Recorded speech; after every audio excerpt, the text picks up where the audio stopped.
Hey everybody, welcome back to the channel. We got the Red Sonja action figure from Boss Fight Studios.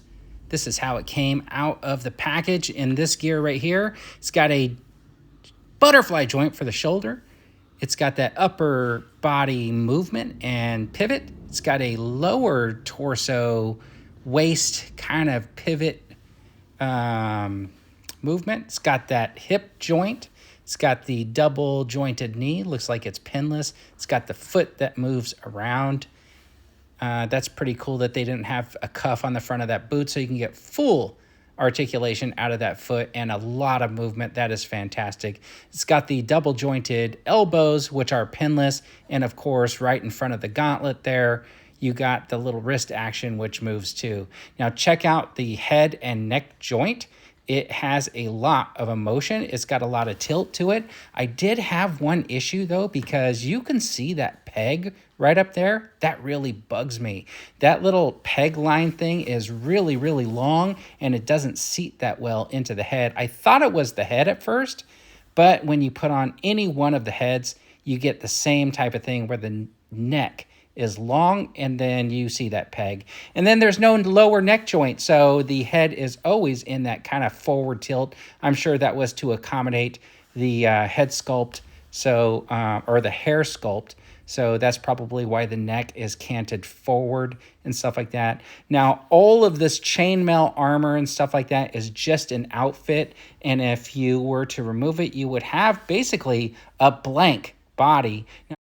What's really cool about this is you get three very unique different head sculpts with some slightly different hair. So this is one of them right there. I think it looks pretty good. I like that one. But this is by far my favorite. It's got the screaming face there, like she's ready to go into battle and just destroy the enemy. That is one cool face sculpt. And this one, she just looks like she's got that snarl. Like you do not want to cross her.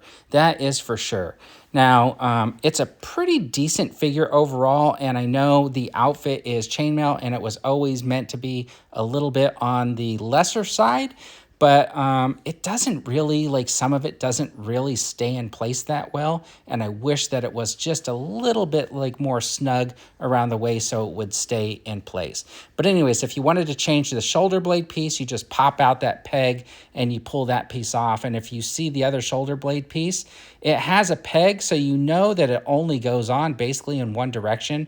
Now, I tried on camera to get that peg to fit through that hole and to go into the hole that's in the back, but I just couldn't do it on camera. So eventually I give up, and you'll see that I just skip and I did it off camera. Then this part of the body easily comes apart so that you could take the lower piece off and just stick the other lower piece on. Now, I like this one that was in the promo pictures because it has the red sash and everything, and I think that looks really, really cool. And this one, in my opinion, just fits a little bit better, so I'm going to probably keep that one on. Now, the thing is, then it just snaps back together. But I will show you one other thing. When I was snapping it together off camera, the knee came off, the kneecap. So here it is. You just bend the leg like that, and you can just pop the kneecap off. I thought that was really interesting. Hopefully I put it back on right. But anyways, the kneecap did pop off. So anyways, that's how I am changing up the figure to make it look more like that package art. And so here it is. It's decked out kind of like the package. The only thing I did here was I put on that extra little belt, and I stuck that sword through the loop so it would just be wrapped around her waist like that. And I think it looks really, really cool. And for popping it up on a shelf, it looks really good, but it's got a lot of articulation. So I think you're going to have a lot of fun posing this thing and pitting it up against maybe your Mythic Legions or whatever types of figures that you might have. Anyways, here was the box. It has a big open window, which is pretty cool. You could see all three heads right away, and you could see some of the accessories. It's got the Red Sonja on the side, got some nice photographs on the back. The side of the box has part of the window so you could see in there. I really dig the packaging. I think they did a really good job on it. When you open it up, it's got the plastic that it's sitting in, and it came in 2 layers, and you could just see the amount of accessories which are on that second layer to include a stand. Now, the other thing that it comes with, it had a cardboard insert, and there's one of 3, so if you could get all 3 of those eventually, but I don't know how you would pick them unless you were in a store. But this one has the Red Sonja with her sword, and I think that looks pretty Cool. So anyways, everybody, I really appreciate you stopping by and checking out my video on the Red Sonja action figure from Boss Fight Studios.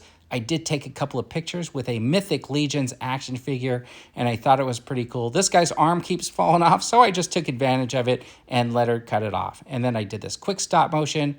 Have a fantastic day, everybody.